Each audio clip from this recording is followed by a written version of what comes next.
Sunshines. Before we pop into the episode, just wanted to let you know that there will be spoilers for Harry Potter and Percy Jackson. So if you're not caught up on those two stories, best to skip to the next episode. Hello, Sunshines. I'm Universally Geeky, and this is Deep in Plot, a podcast for geeks, about geeks, and by geeks. On this show, we break down archetypes and tropes, the characters or situations that fit into that brand, and just for fun, we rate them. All of these ratings and rankings are based on our own personal opinions and experiences, but of course, you are welcome to message or talk about your inaugural episode. You all are making history, and ain't it like a black girl to make some history? Look at this beautiful melanated skin on this screen. Black girl magic. Looking so great. Looking so, both of you, just fabulous. I'm so here for this. Yes. Made my day. Today we will be discussing the chosen one trope. Characters that fall under this trope are those that have been chosen either by some force or for some reason they are the only ones able to resolve the conflict of the plot. Sometimes chosen ones are classified by a distinguishing mark or birth. Some manage to wield a powerful weapon, or others fit the description of a long-awaited prophecy. These characters are usually held in high esteem based on past accomplishments, or they need a little bit of a push from zero to hero. Our chosen ones for today are Harry Potter and Percy Jackson. So, Shelby, Paige, I want to turn it over to you. I want you to give us a bit of an overview of how you were connected to these two heroes today. Like, how did you get started in these fandoms? Shelby, do you want to start? Oh, sure. I'll go first. So I am what I like to call a Harry Potter expert. I was introduced to Harry Potter when I was 11 back in 1998. So I've been with this book series from the beginning of the Scholastic publishing. My mom is a teacher and she's like, I can't read these books right now. Will you read this? Because my student's reading it. And I was like, sure, I'll read it. And that was it. That was just I blame her for all of it. So 1998 was when I was introduced. I've been to almost every midnight book release. I went to a bunch of midnight movie releases. My children have names that are from the Harry Potter universe. Yes. All of my pets have been named after the Harry Potter characters. I'm a crafter, and so most of my crafts are Harry Potter related because it makes me happy. It brings me serotonin. I've seen some of those. They're so cute. I was gonna say they are so dope. Thank you. I'm working on one now. I learned to knit and crochet because I wanted to make some from Harry Potter. I wanted to be Mrs. Weasley and make a sweater. So that's where we're at. So yeah, I'm a huge Harry Potter fan. Like that, it was the first book series where I felt like I could see myself in it. I am Hermione. Hermione is black. Nobody can tell me otherwise. Argue with your mama. Like we all know she's black. That was me. So that is my kind of connection to Harry Potter and the Harry Potter world. It's been the longest, most loving relationship of my entire life. Awesome. Great. I love that. Paige? So first, I do have to start with the Harry Potter connection. I actually can't remember how old I was, but I know I started reading the third book first. My sister gave me the book and I know, it's going to make sense. It's going to make sense. I don't know why, but my sister was reading the third book. And at first I was like, oh, that looks whack. Nobody wants to read Harry Potter. It looks weak. So she was like, well, if you think it's weak, read this. So she gave me her book and I read it in 4 hours. Wow. I could not put it down. So then, of course, I had to go back and read 1 and 2.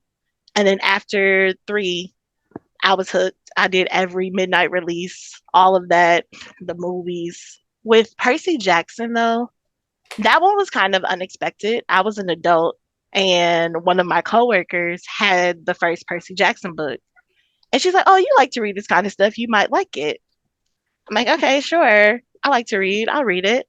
So, of course, I read the first one and I fell in love with their whole series and the author. The movies, not so much, but Same. I love the book series. Yeah, I'm so excited for the TV show. Like, I cannot wait Oh, for it's gonna that to be come so out. dope. It's gonna be Yes, amazing. yes. I'm so excited. I'm so excited. And I like that Rick is actually a part of it.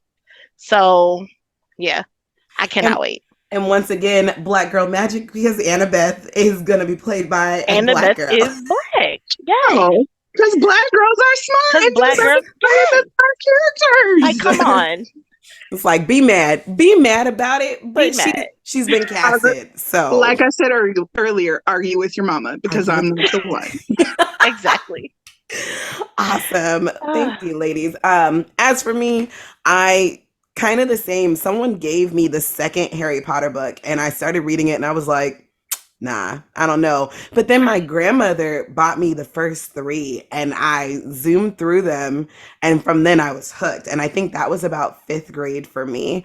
And Percy Jackson, I saw the movie first, found out there were books, oh, and then decided, oh, this might be fun to read the books because it felt kind of like a Harry Potter kind of gateway thing. And so I zoomed through all the books. I've read both the series. My friend just bought me the Apollo one that I love they've done that as one. well. Okay, I'm excited Yes. to read that one. I haven't gotten started yet because I'm slowly going back through the Percy Jackson books. But yeah. Yeah. Let's catch our audience up on these two characters that we're going to be discussing today. Both Harry James Potter and Perseus Jackson were born into prophecies made long before they existed. Both, in a way, had a chance to not be the topic of this prophecy, but it was either chosen for them because of outside forces or they chose it for themselves. Harry's story spans across 7 books in which he ultimately rises up to defeat the big bad Voldemort, he who must not be named. Harry attended Hogwarts School of Witchcraft and Wizardry, where he encountered dangers every year that helped make him into the wizard he became. His story gradually gets darker, starting with the death of a friend by the hands of Voldemort in his 4th year, and ending with an all-out battle between him and his enemy in his 7th. Percy's story spans across 3 series, including his own, though we'll mainly be focusing on the Olympians, where Percy also rises up to beat his villain, Kronos, the Lord of Time. Percy spent time at Camp Half-Blood, but his stay is almost always interrupted by a quest. Percy is the son of Poseidon, making him a demigod with powers to control bodies of water, as well as breathe underwater, and gain strength while near water, and control old ships with his mind. He can speak to horses and sea creatures, and has become an expert swordsman. So, you ready to dive in and discuss these two characters? Yes. Great. Love it. First off, we're going to talk about their companionship. Both of our heroes are accompanied by an intelligent female, Hermione Granger and Annabeth Chase, as well as a best friend who tends to be a little on the sillier side, Ron Weasley and Grover Underwood. How would you say our chosen ones treat and utilize their friends? I think it's pretty interesting just how those friendships started too. Like, you think about it with Harry Potter, who did he meet first? He met Ron. And then Hermione comes in and is like this bossy, kind of uppity know-it-all, which is very similar to how Percy was introduced to his friends in Percy Jackson. He knew Grover first, and they had been friends for a while because we know Grover was pretending to be human. He's a satyr. He's pretending to be human and going to school with him. They built this friendship. And then once he gets to Camp Half-Blood, he meets Annabeth. And it's that same thing. She's built up this persona for self of, I have to take care of myself. I have to be the strong person because of who her mom is. Mm-hmm. And keeping that on, whereas like Hermione's a muggle in a wizard world. She's muggle born. She's going to this school. She wants to prove herself, so she's building up this persona too. So it's an interesting way of how they formed those friendships. The both chosen ones gravitated to the goofy person first because they needed that companionship. Think about it in a way, both of them are only children. The Dursleys are a whole other issue. Right. So Harry only really had himself to rely on. He didn't really have anybody else until he met Ron. And this was the first person who didn't treat him like a weirdo, was funny, had a lot of like knowledge about this world, but didn't look at him any differently because he didn't have any knowledge of it. Whereas like Draco wanted to be friends with him for the purely for the fact that this was the person that defeated the Dark Lord, and this is a name. Mm-hmm. And Ron's like, cool. Do you want to share some candy from the trolley? And like it's that they gravitated towards each other because they needed that goofy to kind of settle them into this world. But then the female, ain't it always a female too? Ain't it always a female? It's always a female. And tells them, I need you to stop being like dumb boys right now and focus. Right. And this is the hill I will always die on, because I know people treat Ron so bad. They do. I mean, granted, we'll talk about sidekick characters. That's a whole nother episode. But I die on the hill that Ron is so underutilized in the movies. The books, you can see him as the like loyal, because he's a smart kid. Like, he's very smart. He's very smart. Where Hermione had book smarts, Ron, like you said, was the one who was from the Wizarding World, so he knew how to like manage and finagle a lot of the stuff that Harry and Hermione were like, "What's happening?" And so I hate that people treat Ron so bad. I agree. I do agree. I believe, like, just like Marvel has a cinematic universe and the comics, the Wizarding World has a cinematic universe and the book universe, and the two are very separate. And Book Ron is. Yeah. I wanted to marry Book Ron. Like, I love Book Ron. Same though. Like, I married a redhead. Like, like. I love it. I love it. Paige, what are you thinking?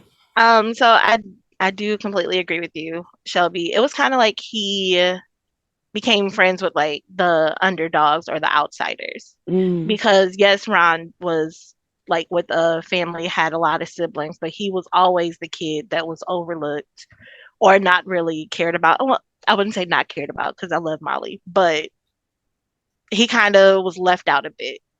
So the same thing with Grover. He was the smallest stater. He was always trying to become the protector, and always kept getting passed over for it. So he took those two and, I mean, brought them into a group of friends. And the same thing with Annabeth and Hermione. With Hermione, it always seemed like she didn't probably have a lot of friends because she was a know-it-all. And then she tried to bring that same kind of feel into the Wizarding World, which didn't work out for her at first. But Harry kind of looked over that and, brought her into his friend group. The same thing with Annabeth. She had her other siblings through Athena, but she really didn't have friends either, other than Luke. But, forget Luke. We don't talk about him. It just, to me, it seemed like he made a group of, I don't want to call them underdogs, but underdogs actually have some sort of meaning. And that's what I got. True, because even when he met Grover in school, Grover got picked on a lot, because he was supposedly this disabled, child with a disability because of the fake feet, and so Percy always protected him. You are right. I never really drew that connection, that like how they each met their individual friends, because you're right, they did meet Ron first and Grover first, and then the girls joined in and really squared it all together. They did. And I do think that they both do treat their friends really well. I know there were some times where I didn't really always agree with the way Harry treated Hermione. Especially, I'm trying to think where Crookshanks and was kind of always going after Scabbers, and then Harry kind of almost immediately took Ron's side on all the things, which I get it, that's your home dog, but like Hermione's your friend too, so I don't know, it's always been a weird, I was like, but I love the dynamic that both three sets of friends do bring to their quest or to their adventures as well. Let's talk about emotional intelligence. Harry and Percy both face indescribable dangers and tragedies while also being teenage boys. So How well do you think, I guess mentally, how well do they handle these situations? Look, I teach teenage boys. And Same. even as a teenager reading these books, I was so irritated. But I will because it was teenage boys. And True. honestly that does speak to the strength of writing. Like that does speak to the characterization and just how well the author wrote these books. But at the same time I'm thinking, Harry, the fifth book, if you could personify puberty in a boy, Bruh. That was it. that was it. Oh my God. True. That I think I was what, 16 or 17 when that book came out, and I'm sitting there reading it. First of all, that was the very first midnight book release I went to. I have the box. I still have the original box that those books came in from Barnes and Noble, Love it. because I was like, that was the first one. And I'm sitting there and reading it. Aside from Umbridge, who, like, first character I wanted to, like, I'm saying, like, Harry, calm down. Like, you've been told how many times to stop yelling at this woman. Breathe, baby, And- breathe.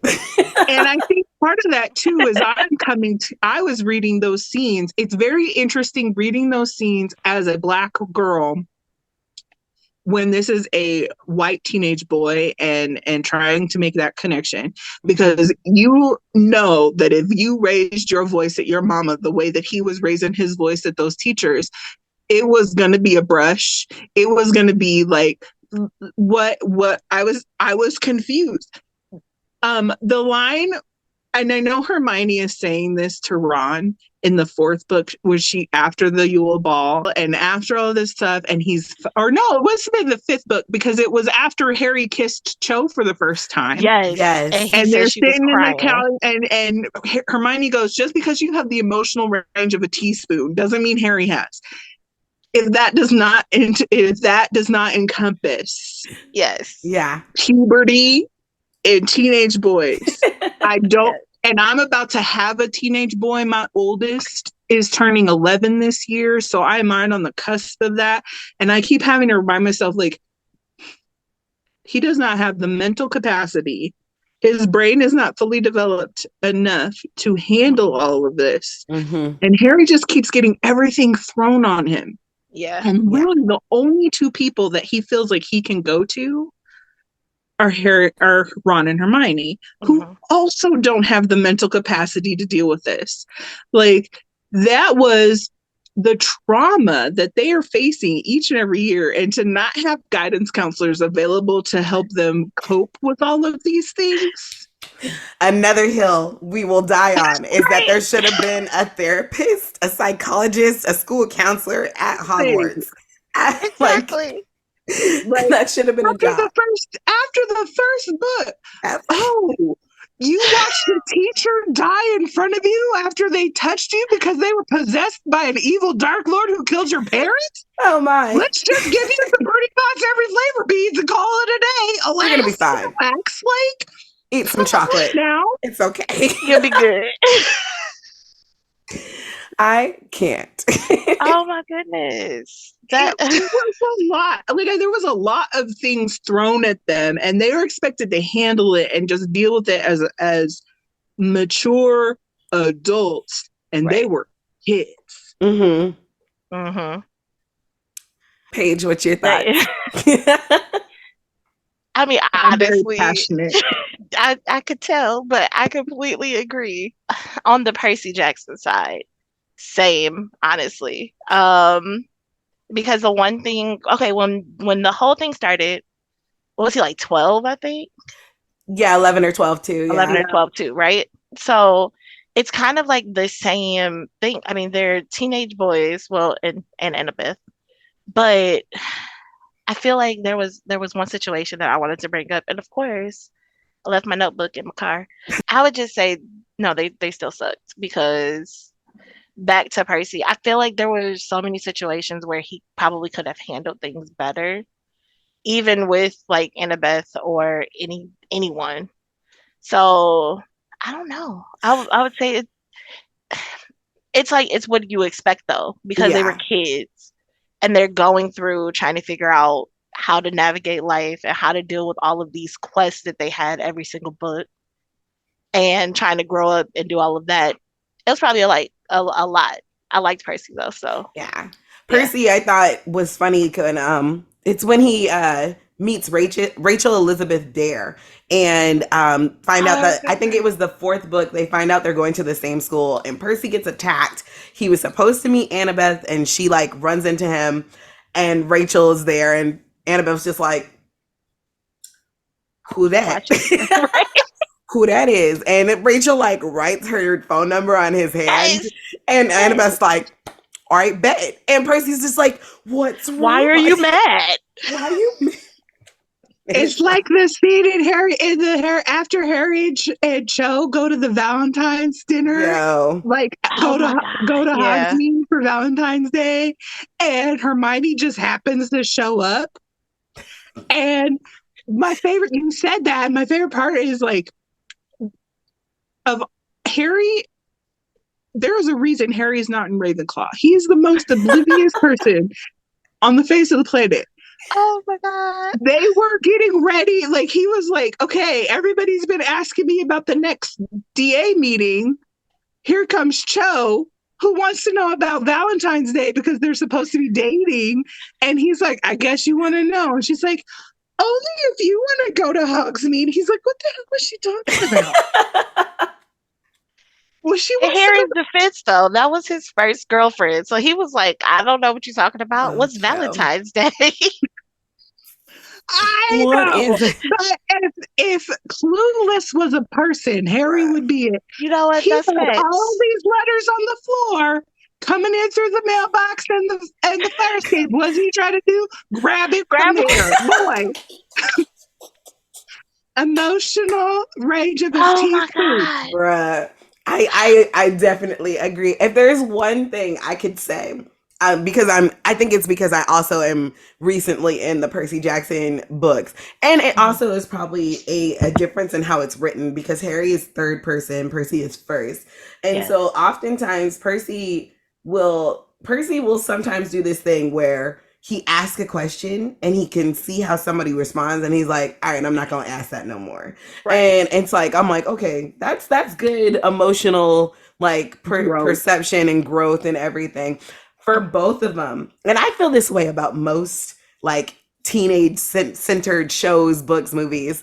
If you don't just go get an adult and let them know And let what the them heck. right. If Harry had just gone to McGonagall and said, hey miss, I just had this really odd dream about Sirius trapped in the Department of Mysteries. Like, what should we do? Or even if Percy had been like, hey Sharon, I know this is probably not the best time, but Nico is the son of Lord Hades. But doesn't that speak to that chosen one trope where Yeah, they feel where they have like to handle they everything have themselves. to handle it because they Yeah. either don't want to bother Yeah. an adult This is true. Yeah. or they don't want to get in some kind of trouble because Yeah. I don't remember. McGonagall knew about Sirius at this point. Like Sirius was out, right? Yeah. Sharon knew about what was going on. Like, how are you going to be a demigod and not know Right. what's happening? Like, Right. pretty sure he knew. Yeah. But it's this perceived idea, and I see it in kids all the time. Like I see it with the students I work with all the time. This preconceived idea that I got myself into this mess. I need to figure out how to get out of it on my own because Yeah. I don't want to bring another person in. Like that was Harry's whole thing. Like, I don't want you guys to come with me to solve this. I don't want to cause more people's death. I don't want to do all of these things. Yeah. Yeah. And book Ron and movie Ron pointed out, like, dude, if we didn't want to do this with you, we wouldn't do this with you. We wouldn't Right. be here. No, we for wouldn't sure. be here. My Mad Eye's death is not going to be for nothing if you just turn around and walk off. Exactly. Like, ask for help. And who were the ones who helped him the most? The girls. The girls. Yes, That's definitely. facts. It is part of that trope of being the chosen one. I have to do this on my own. I have to finish this on my For Mhm. sure. They definitely both have this hubris of like, I got to handle it. I have to be the protector. I have to make sure that everyone's safe. And I think that's definitely what got them into trouble and out of trouble in a certain Mhm. way. Our boys, the boys. Biggest thing that kind of sets Percy and Harry a little bit apart is Mhm. that it felt anytime you read Harry Potter books, it's definitely focused on him outside, nothing outside of his outer circle. We focus on him. Whereas in the Percy Jackson novels, we hear about other campers going on quests. We Mhm. feel, we connect a little bit more. One of the podcasts that I'm also listening to, he talks about how like when you know that character is integral when they get a last name, and you connect to those characters, you really understand who they become as a person, and you're like, so you see that connection Percy has with them too, but it's not always Mhm. about Percy. Like even in the fourth book, it's Annabeth's quest, and yes, she brings Percy along, but now we're focused on Annabeth. And I don't know if we True. ever really got that with Harry. And again, it could just be because of writing third person versus first person and Mhm. things like that. But it definitely, when you think about Harry, it's just him and his friends. He doesn't I really think see things outside. he doesn't, and I think too to kind of go along with that is that idea of like the biggest difference between like the Olympian series and the Harry Potter series is like Greek myth and the Olympians. Everybody and their mama's going on a quest, Hmm. Facts. like that. And so the one thing I love about how Rick Riordan like brought that into the series is all of these demigods had quests, Yeah. and that is just part of the culture of being an Olympian. Is you're going to go on a quest at some point in your life. If your mom or dad is a god, you're going to go on a quest. Sorry, Mhm. not sorry. Like, figure it out. Get ready. Whereas, right? Whereas with Harry, he's thrust into this. He is the chosen one. He's chosen because Voldemort can't figure out which baby to murder. Man. And I think that definitely goes through his head. Mhm. Like that idea of like, I'm the only one who can do this. Nobody else really matters. Like we know he had friendships with other people outside of the trio. Like he's friends with Ron, or with Neville, he becomes friends with Luna. He's got a decent friendship with the other kids on the Quidditch teams. Like Hmm. he's he's popular enough to know everybody. He has his core Mhm. group of friends. He's got Seamus, uh, Mhm. Dean. Dean. So like it's not like he doesn't, but at the end of the day, and I get it is part of I think part of the writing. Who is the story about? It's about Harry. It's about Harry. Whereas it's the the series is the Olympians. Hmm. And it's just these three characters are the the center of it, but it's Mhm. not just Percy's story. Percy's narrating it, but it's not just Percy's story. Yeah. I I think like that's that. the biggest difference. I like that too. We're going to move on to power, skill, and strength. Like we said Mm. earlier, Harry is a wizard, Percy is a demigod. How would you rate their level of skill? And I will preface this by saying, unfortunately, if they were ever to battle, Percy is probably going to take Harry out because Percy is he, probably gonna win. yeah. It's always funny to see people debating like Harry versus Percy because you're like, Percy's a whole demigod. I'm so Yeah. sorry. Like, Harry can only Expelliarmus so many times. And that's not going to work against the demigod who can control Well, water. This is true. technically, if he uses Expelliarmus, if Percy has his sword, will that take the sword out of his hand? oh, It might take the sword out of his hand, but Percy can still I control know. No, no, water. no. He can still control water. he For sure, can you're right. still control water. Yeah, Very true. Very Percy. true. I feel like. And we Go all ahead. know Harry never mastered nonverbal spells. Facts. It's so interesting Yeah. that I think just following both of their journeys, you see Percy grow. You Mhm. see him gaining more control of his water powers. You see him becoming a good swordsman. You know everything that he gets from his father just kind of just keeps flourishing. Whereas with Harry, like you said, we see him get really good. And I mean, granted, in the fifth book, this is not to say he hasn't accomplished a lot because he obviously has survived this far, but and you know enough for other students to think, oh, I can trust him to teach me how to be good at DADA. But it's just interesting that, like you said, really we only see him, especially in that last battle, you see him just use that spell, and you're like, all All right, of bro. that. That's it. That's That it. I mean, That's they're it. what are they're it's the fourth book. At the end of the fourth book, when they're in the graveyard and he is being chased around the Cruciatus curse by Voldemort, and the one spell that pops out of his mouth is Expelliarmus. Expelliarmus. You have the Dark Lord in front of you. And granted, okay, he's 14. He's not going to know True. what to do. Like, True. that was the one thing that popped in his head. He's like, I could do this spell really well. I'm going to do it. Might as right? well.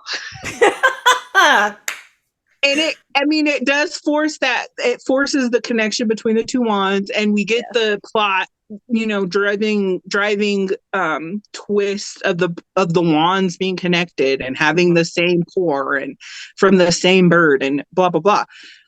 But you're right.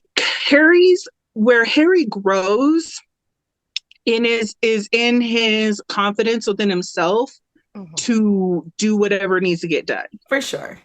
And he knows he may not have all the magical skills, but he didn't survive 11 years of being bullied by Dudley for no reason. Like, he has that street smart kind of how do I escape danger in the way that I know how to escape danger and build up these, the people around me to do better. Like, I feel like he's really great at building up others, but not too much for him.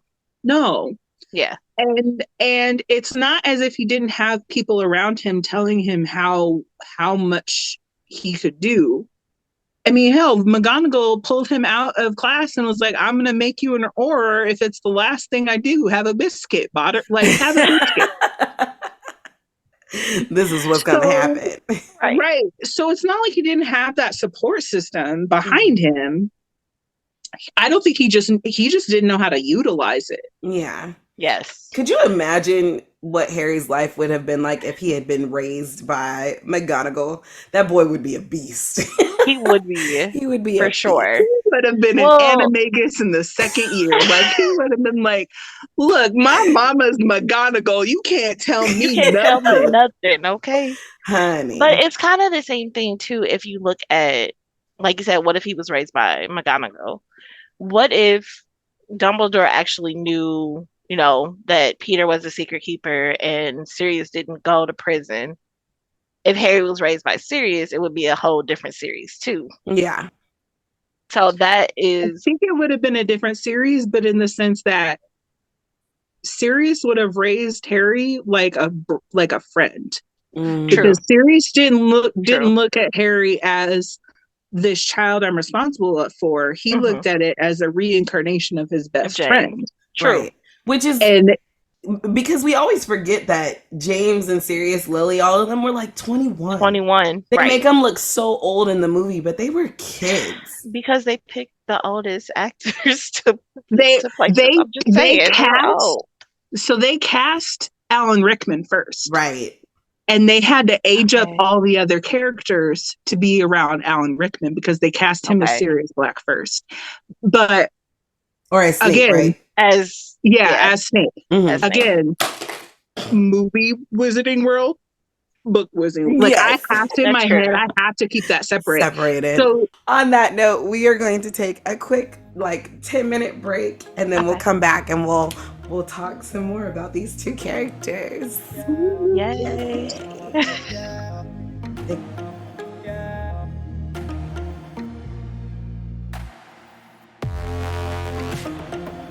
Hello everyone, and welcome to the bookmark for Chapter 1, Harry Potter and the Olympians.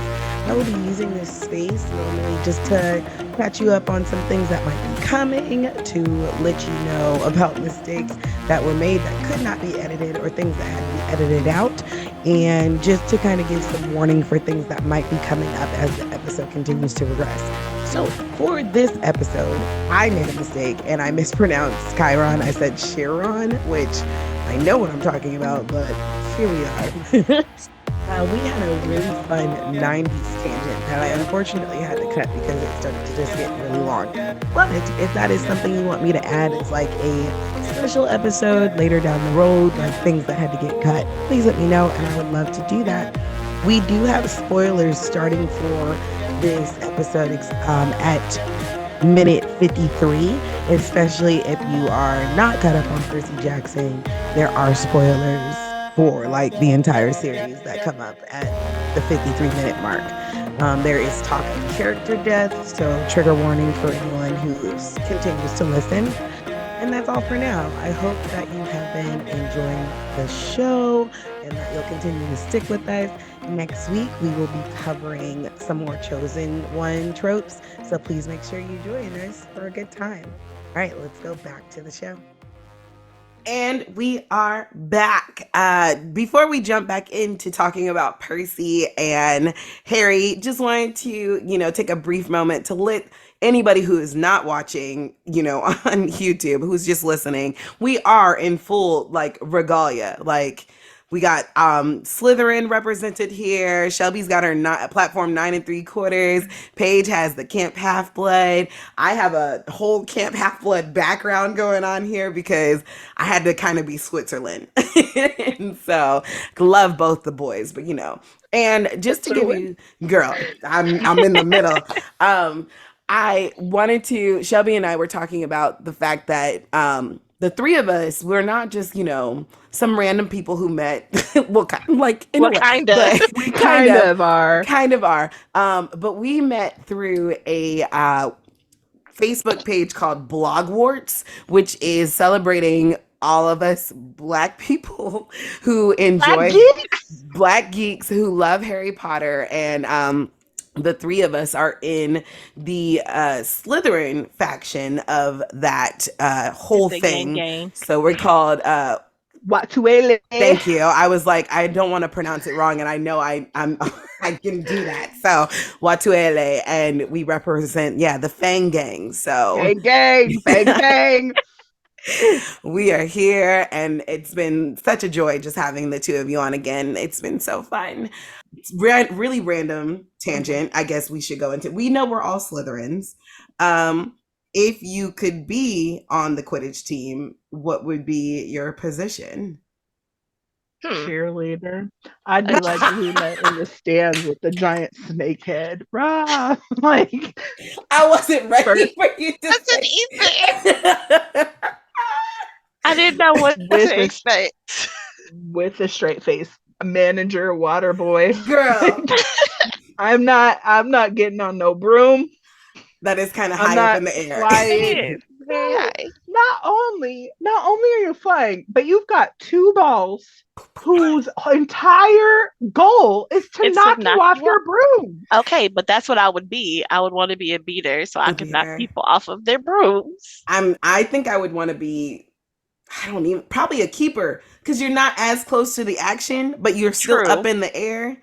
I think that would be cool. That's true. Yeah, I'll have fun with that. I'm going to stay my happy Black feet on the ground. You're not wrong, because Harry, every single year, Harry is on his broom. Something happens. True. Last tangent question before we get back into talking about just our boys. But what Greek parent would have been your parent? Oh, child. I would hope not Zeus. But with his girl, probably would have been Zeus. I feel like babies with everybody. I guess girl, because I know I took like one of those tests that gave you all of the things, and I feel like I ended up in all of the quote unquote bad things. Like I was a Slytherin, I was a firebender, I was a daughter of Hades, I was Divergent. That's a throwback for you. Divergent, girl. But like it's that's the weird crazy things. part about that is divergents are ones who embrace all of those different aspects of it. So I wouldn't even Exactly. Right. necessarily Right. say that they're That's a bad. bad No. thing. And even like with Hades too, like I feel like I'd probably be Hades because yes, I'm in Slytherin, right? I feel like Hades got the shaft, man. Like Hades really just got thrown Really out did. and was like, I have to rule this underworld. I have to be around all these dead souls all day long. And who wouldn't Like, be what do you depressed and expect? angry? Right. Yeah. Not bringing in the Disney version of Hades because that is Which we're going to talk while about him great, later on in the while different great. podcasts. Yeah. Like the Greek myth version of Hades is actually a pretty decent human being. Yeah. Yeah. That's why I love Laura Olympus. Shout out to Yes. Webtoons and I Rachel. love Oh Laura yes. London. That show it that comic is it's such a good modern depiction of the story of Yeah. Persephone and Hades. So, I'm pretty sure Hades would have been my father yeah. in the Olympic um realm. Yes. But I also feel like that really speaks to the idea that Hades is the kind of catcher of all of the things. Mhm. Like all of everything that ends comes to him. And Mhm. he has to guide them to their final resting place. Yeah. And it's not the same. I think people, with the rise of different Christian faiths, there's the idea of Hades and the underworld being analogous for hell and where you go when you are not a good human being and you are in the fiery pits. And that's not what it was in Greek mythology. Everybody went to the underworld. Yeah. It was just And different parts. Right. yeah, and Hades was just the one to help guide you Mhm. to that final place for your soul to rest. Yeah. And I feel that once the Greek and Roman faiths started to diminish and it became more mythos, and we had the rise of Christianity, that ideal of the underworld changed into what we compare it as now, heaven and hell and Satan and that kind of diaphora. But um, Hades was Hades was a good guy. He just had a shitty thing happen to him, right? Yeah. He kind of got the short end of the stick when it came to like the realm that he had to Yeah. rule over Plus, and Zeus was an ass. I'm A not even complete sorry one. about he's it. not a good person. Not a Hercules, good person. Disney Hercules did not prepare me for how much of a jerk Facts. No, Zeus is gonna be. not I at was like, he's a No all. idea. loving father. I'm so, and then you learn more about Greek mythology. And you're like, No. oh, he was the worst. He was Right. kind of just not a good a good person. And it's I think that's so funny though. It's like Hades definitely. And then even in the books, Percy Jackson, he doesn't get a cabin. Like they don't Yeah. honor him as much as they do the other Olympians because they don't Mhm. consider him an Olympian. He's the outcast. And Yeah. so it's very interesting. That's very true. Paige, what about you? Who is your godly parent? Well, if I had to choose one, again, couldn't be Zeus because I just don't want it. I would actually have to say, and this is just based off of the base level knowledge that I have of Greek mythology. Y'all are probably gonna be like, girl, why? Ares, the god of war. Mm. I know. Look, I'd want him to be a different kind of daddy, but not my father. Oh my. I said it. I'm dead. Girl. It's more of the kind of like not like the abrasiveness because I'm not completely like that, but more kind of so the Roman side of it. If you combine the Roman side and the Greek side, combine them and make a different kind of Aries, that's me. Got it. So yeah, he was my favorite character anyway out of the books. So every time he came on, I'm like, hey, Aries, I love you. I feel like I would have ended up being a daughter of Athena. Athena. I could see Mhm. that. Yeah. I'm like just the whole knowledge aspect, the love of love of learning. I think that is definitely me to a T. So I'm like, she would have been my mama. We have talked so far about our boys, how they get along with their friends, their emotional intelligence, and power, skill, and strength. So thinking back on emotional intelligence, we want to talk more now about just how actually intelligent our boys are. Do you think they would have been able to survive without Hermione and Annabeth on their side? Definitely Harry not. would have been poisoned in the first book. He would have been poisoned. That that challenge in they're going to get the Sorcerer's Oh, Stone. the Sorcerer's Stone, Or yeah. the Philosopher's Stone if you're listening from the UK. And they come to the final task before they get to that mirror. And it is a riddle of poisons. And they have 7 bottles of poisons. See, this is what happens when you don't read the books and you just watch the movies. You don't know what I'm talking You're about. right, So because that wasn't in the movies. That I wasn't. forgot. the movies, it was just the devil snare, the keys, and chess. Yeah. And that was it. So the books, it was devil snare, then the ogre, then the keys, then chess. And then the poison. Ron sacrifices himself, and then they go and it's Snape's task. And he had a riddle with all of those poisons listed. And look, Hermione already saved them once with the devil snare, even though she forgot for a second she was a witch. That part. My favorite line. Are you a witch or not? Like, that was my favorite line. I think I reread that part 7 times. Harry's not good at puzzles. No. Like, he's not good at riddles. Again, like you said at the beginning, the boy had letters on the floor and still jumped for them in the air. In the air. Like, bro. In the air. Poor child. He would have died in the first book because he would have drank. He would have been like, I don't know, I'm just gonna take a guess. Yeah. He might have gotten lucky. He might have gotten lucky, but he wouldn't have. He wouldn't have. No. It would have been the shortest series ever. What are we thinking about for Percy and Annabeth? So first, well, of course, Percy would have died without Annabeth, but she calls him Seaweed Brain. That's like his nickname. So you already know he's slow. Poor boy. Poor child. Poor boy. I mean, you can't really factor into his intelligence is like his schoolwork, because I think they were like the demigods are dyslexic. Yes. So I remember him struggling in school. So you can't really count that. But I want to say that Annabeth used her brain more, whereas Percy was more like he would try to just react. Like he would just whatever the first thing that came to his head, that is what he did. So I won't say he's stupid, but he is slow. Girl. There were so many situations when I was rereading the first one. I'm like, dude, Percy, come on. I use your brain. He's like, oh no, I'm just gonna go do this. Yeah, I don't want to call him slow, but yeah. No, he's definitely a man of action. He's just go. Yeah. Jump right in. Do this first, ask questions later, and hope I don't die. That part. That part.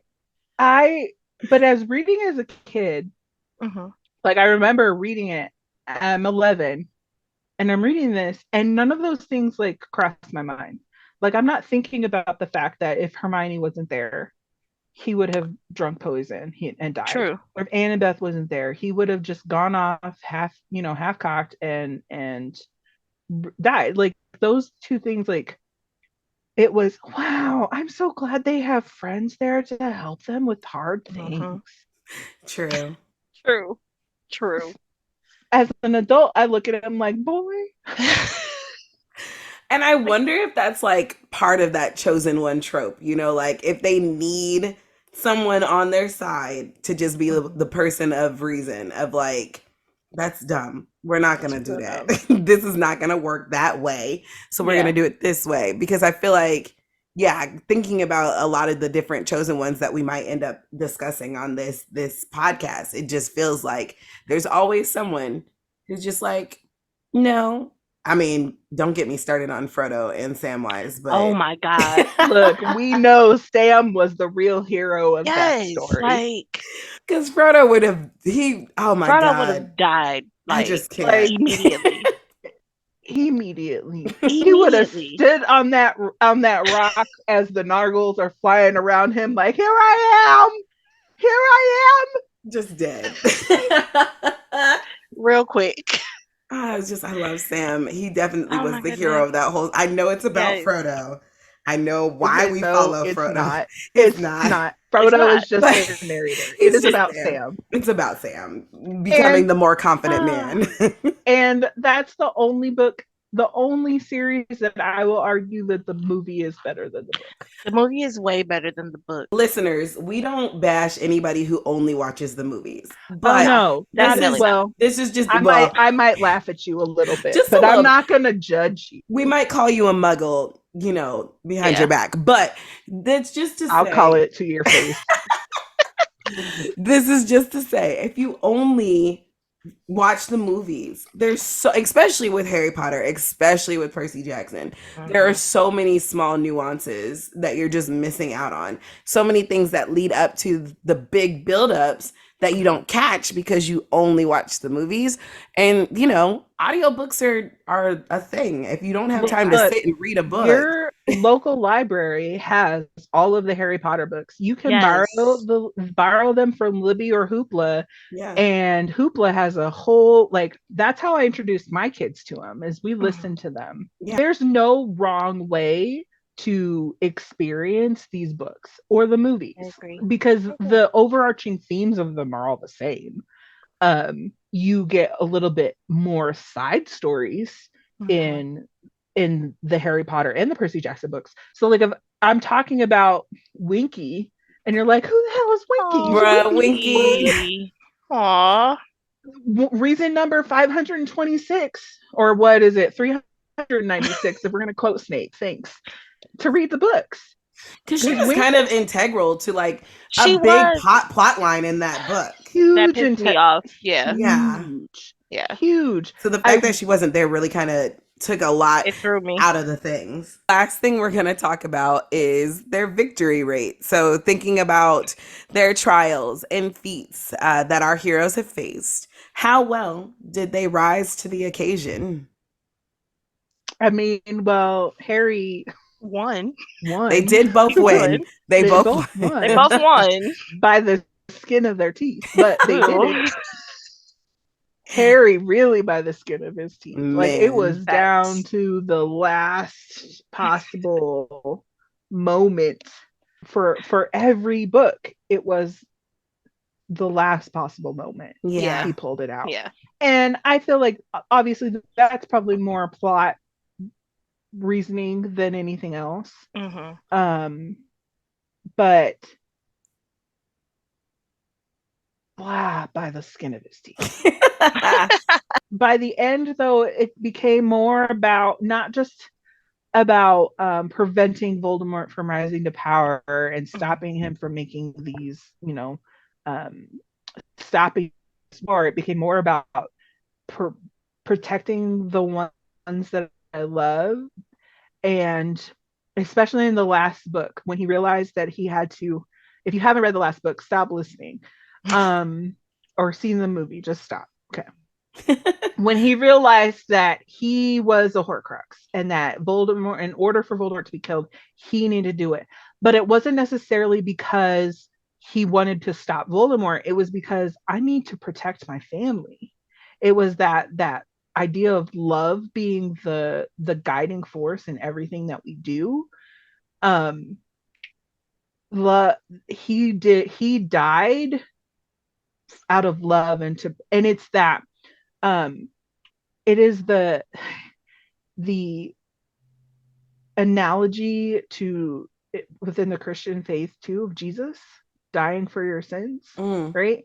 So there's an allegory within Harry Potter and Christianity that Harry went through all of these trials and tribulations in order to protect the people that he loved.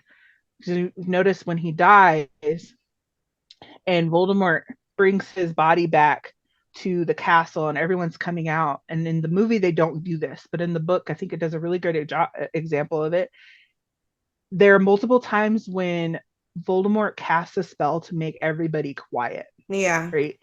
But the spell doesn't stick because Harry's died for them.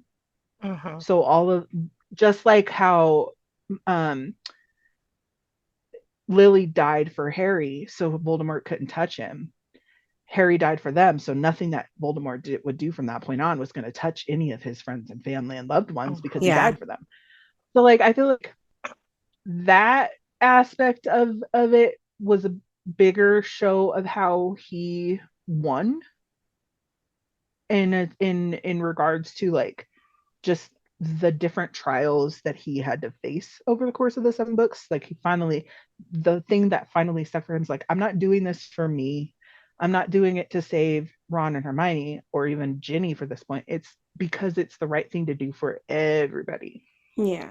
So So on the Percy Jackson side, like you said, they did win at the end, but in the end for this part of the series, technically it was his victory, but it wasn't his victory. And I only say that because I think didn't Luke actually ended up stabbing himself, correct?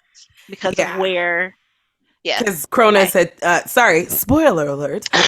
Kronos, another one. yeah, Sorry. Kronos takes over Luke's body. I believe by the end of the 4th book, and so the only way for Kronos to truly be killed, because Titans don't really die, but like, you know, for him to be defeated was for Luke to die. And Luke, when he saw that Annabeth was being threatened, you know, kind of fought up against Kronos inside him and killed himself. Yeah. Unalived, killed, yes. Unalived. Unalived. Yes. So technically, yes, he did win, but it was kind of like the victory was his, but it technically was Luke's and Annabeth's to me. And that's just how I kind of saw it. Like, yes, he was one of the reasons why they did win, but technically he didn't have anything to do with the final part of the battle, which I think he might have said something to that effect himself at the end of the book. Like, he was like, the prophecy was about him, but it wasn't about him. Yeah. And he figured that out. I read that somewhere. It was like, technically speaking, if we want to get really specific, the prophecy was about Luke. Yeah. He was the 16-year-old that, you know, had to figure out who he was going to side with and what he was going to believe, because he really did bring about the rise of the Titans, or he could have brought about the downfall of Olympus, but he chose to sacrifice himself for the good of his friends and loved ones. So yeah, it's deep stuff, man. Right? And kids' books too. And kids' books. That's the crazy part. Like some deep stuff. I love it. Yeah, it's good. definitely. It's good because I think these are, like, granted, you know, hopefully children aren't facing, you know, life or death situations like this, but it's also just that idea of like choosing between right and wrong, understanding what it means to stand up to a bully or to stand up for your friends, you know, making those hard decisions, because life is not easy. And yeah, it might not be as dramatic as facing this all-powerful wizard or the Lord of Time, but there's going to be situations where you have to push forward and figure it out and stand tall. So, all right, we're going to end our show with something a little silly. So I want you to kind of get into the mindset of Harry and Percy, and we're going to do some most likelies. Yeah, Shelby's in face. The mindset of a 15-year-old white boy. Right, a teenage boy. Okay. Teenage white boy. 35-year-old black woman. Okay, I'll try. Go. Girl. All right. So who would most likely be able to survive on an island? Percy. Percy. I knew that first one was kind of going to be a given. The boy has water powers. So there's that. Fish, come to me. Now, if Harry has his wand, he has like, a fighting chance. Yeah, that's true. Yes. I would. I'll allow him his wand. Oh, he has a fighting chance. He could build something. I think he would He could, but I also feel like he would get really bored really quickly and try and apparate off the island and end up splinching himself or something and leave an ear behind. I don't I in the Poor grand scheme baby. of things, Percy has a better chance Yeah. Got it. of surviving. Who would most likely survive an apocalypse? Percy. I was really gonna say Percy. probably Percy. Poor Harry. I'm so sorry, Harry. I'm so sorry, Harry. Definitely. Percy, yeah, Percy's got that survivalist mindset. Now, I feel which like. kind of apocalypse? Is it a Ugh. zombie apocalypse or just a straight up everything is Everybody's dead fighting. apocalypse like The Yeah. Stand? Let's go with zombie because I feel like that one's Okay, Harry's gonna win a zombie apocalypse. Harry will Okay. survive a zombie apocalypse. Well, I would still think that Um, Percy could win because all he has to do is go into like the ocean or something. But if Hmm. the Earth is like drought and there Oh, is yeah, no true. water for him to True, go true. in to get to the ocean, then he's gonna But struggle. he's through. That's funny. That's true. It's very true. I was like, he'll survive. Like he's got those sword skills. He could Michonne He it could up, be but finding Oh yeah, he loopholes. could. he could Michonne it Finding up. But loopholes. What kind of apocalypse is Yo. it gonna be? that was a good question because I hadn't thought of that. So, okay. Which character, Harry or Percy, is most likely to worry about the small things? Oh, Harry. Harry for sure. Harry, For absolutely. sure. I agree. What is she talking about Valentine's Day for? I love it. So we're not dating. We're just friends. We're I'm just confused. I love Harry because up until the sixth book, every time he thought somebody was bad, he was wrong. Until he was like, Draco's doing something, and everybody was like, he's not. Nah, he good. Here's the thing about that too. Every year, not once was Harry's not a liar. Like Harry, not once was like, oh, I saw him. Like no, not once. Yes, did he think Draco was the villain in every single book? Absolutely. Did he think Snape was out to get him in every single book? Absolutely. Absolutely. Did it actually happen? What? One time. That doesn't mean Harry was lying about it. No. He was just telling his truth. He was telling him he really felt just they gonna get me, and everybody was like, okay, we try. No. Like at first, like Hermione and Ron were like, you right. He's kind of Snape is creepy. You right. And then That's true. we got to the sixth book, and it's like Draco's up to something. Will you leave that boy alone? He not doing nothing. Leave him. You're like, dang. Stop telling him. He But has they- not joined a Death Eater. Stop trying to look at his arm. Like he's only 16. Why would he want him to I join would us? do Why was he in Nocturne Alley with his mother? They look so suspicious. Let's follow him. Man, poor Harry. Yeah. Just Yeah. not winning. That's okay. All right. Who would most likely survive the Squid Games or the Hunger Games? Oh, good Lord. So I didn't watch the I Squid can Game, so I don't only- have that one. That's I okay. didn't need. So I didn't Squid. either. Hunger Games. Yeah, we'll go with Katniss Hunger Everdeen Games. We'll go with still that. would win. Katniss Everdeen would still be the Kat- one to win the Hunger Oh, Games. I know Katniss. that she's not in this conversation, That's okay. I feel like Um, Percy could probably win the Hunger Games because it's kind of like a popularity contest. Mm. And he seems He like would- the he one would where they're like, win. oh, we like him. Yeah. I think Harry would win the first one, Okay. and Percy would win the Quarter Quell because the Quarter Quell takes place in the second book Oh yeah. And That's it's like the surrounded past- by water, right? The past winners that came in, and I Yeah. think that one is surrounded by water. right. Yeah. That one's the second one, and that was only because Snow was like, "We need to get rid of Katniss Everdeen, so let's throw her into this. It's not rigged." Yo.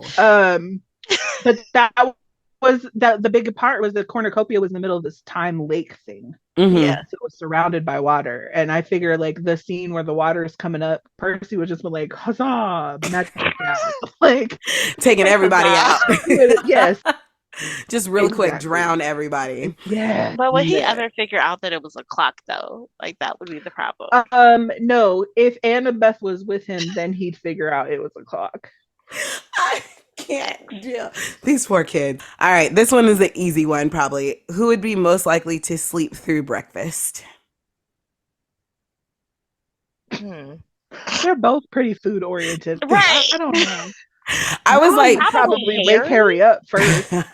Yeah. I was like, they're both simultaneously kind of lazy, but Yeah. also they like their food. So I'm like, they are teenage boys. they are teenage Right, they're boys. Have teenage you boys. ever watched? Look, my son, my oldest son, is starting to hit that puberty stage, and I hope he never sees this because he's gonna get so mad at me for talking about it. But he's 10. The other winter break, he slept until noon almost every single day, and then came downstairs and Wow. was like, "I'm hungry." I'm like, okay. And then my 8-year-old will eat an entire like roast chicken by himself. I don't know where it goes. So it's really hard to say because Harry was food deprived for so much of his childhood. Very Poor true. baby. Very Whereas true. Percy wasn't necessarily food deprived because his mom was pretty attentive. Like his mom Yeah. was pretty like in his business. Yeah. So But I also don't don't know. think he ever missed a meal too, because I feel like he'd be up like, oh, they're making food. Let me go I think they both would have set alarm clocks to for for breakfast. To go to breakfast. breakfast. Yeah, facts. So I don't think either of them would have slept through breakfast. Okay. All right. Who would be the most likely to, this is kind of sweet. Who would be the most likely to bake you a birthday cake? Percy. Percy. Yeah, I think so too. Did Harry give gifts to, like, aside from Christmas time? Like Harry wasn't really like a gifty No. We never thoughtful really person. like heard anything about it because like Hermione's birthday I know is September 19th because that's mine. And Ron's was March uh, 1st. March 1st. March So 20, March 17th or something like that. It's got in it. March. So both of their birthdays took place during the school During year, school year. but Yeah. we never really heard about like Harry doing anything for them. We know they did stuff for him because his birthday was always the like beginning of the books, but yeah, you right. Ooh, Yeah. dang, Harry. I mean, there were sometimes at Christmas, you know, he would talk about like, oh, I got her this thing, Hermione this thing. I never heard of him. I don't remember any gift that he gave to Ron. Yeah. Yeah. And me you would neither. think if he's trying to hook up with his sister, you would have thought he would have been like, He would have here's done this something. gift, Be on his good so you side. don't hate me as I Yo. try to get with your sister. I can't. Who would be the most likely to be the best liar? They both Ooh. suck, honestly. Yes. They both suck. Whose book is this? Mine? Why does it say Runa Waslib in it? That's my nickname. That's my Like, nickname. That I forget about that, and it's so funny. Bruno Waslib. Right. That should have been my username for all the things. Bruno my goodness. Waslib. it might be changed. Mine might be changing to Runa We're- Waslib. Bruno Hey, Waslib. who's Runa Waslib? Me?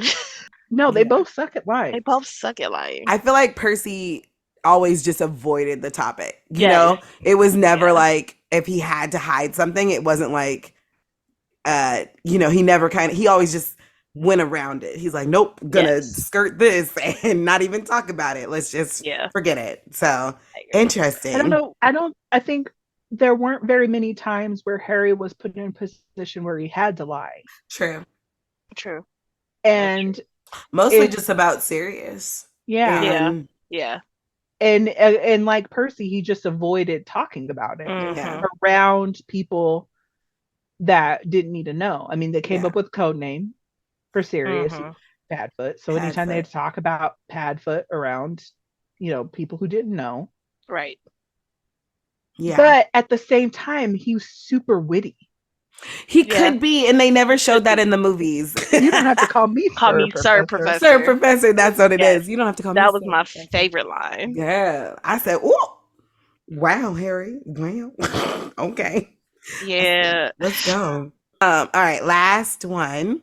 Who would be most likely to get upset for stupid reasons? Harry. Harry. I love that Harry is the one that got worry about small things and get upset. Poor thing, he's so high strung. he is the most like just what there. You ask Harry Potter fans who their favorite Harry Potter character is, they will never say a Harry. It's They not will Harry. never say Never Harry. Harry. It's not Harry. Mine's Ron or Hermione. Yes. Yeah. The books are named Harry Potter and the blank blank blankety blank. And nobody is like, I love Harry Potter. I identify with Harry Potter.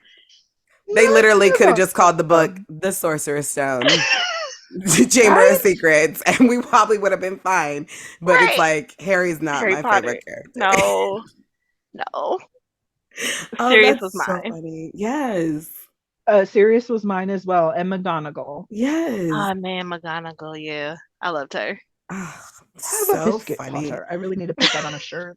That brings us to the end of this episode. Again, I just wanted to say thank you to Shelby and Paige for joining me. If our listeners want to follow you or like see what you're up to, where can they find you? Ew. You can find me on Instagram at Miss Paige Moore. Actually, it's the same thing on TikTok. All of my socials. You're back now. I was gonna say, Shelby, wait. Can you guys hear me? Okay. I'm back. Okay. Oh my gosh. All of my socials are mixed-ish Shelby because I am mixed and I'm mixed-ish. Love that.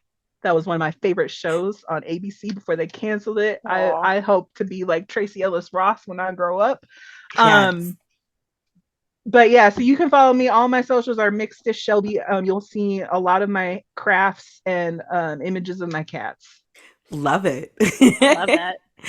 So I hope you'll join me again for chapter 2, listeners of our show. If you want to hear us discuss any other chosen ones, you can search for us on TikTok or Insta using the title. You can suggest some chosen ones for this trope. But we have a lot coming, so I hope you're excited. You can also email us at deepinplot@gmail.com. All of our sources came from either Wikipedia or tvtropes.org. And the books, I guess I should say. Thank you, Rick Riordan, for your amazing book series. And thank you for Harry Potter. So we're just glad it's in the universe. We're glad it exists. Yes, we're happy it's there. Yes. It was inaugurously created. Yes. I love that. Just popped into the universe one day. It was just here. Yeah. Until then, listeners, I hope that you stay deep in plot. We'll see you next time.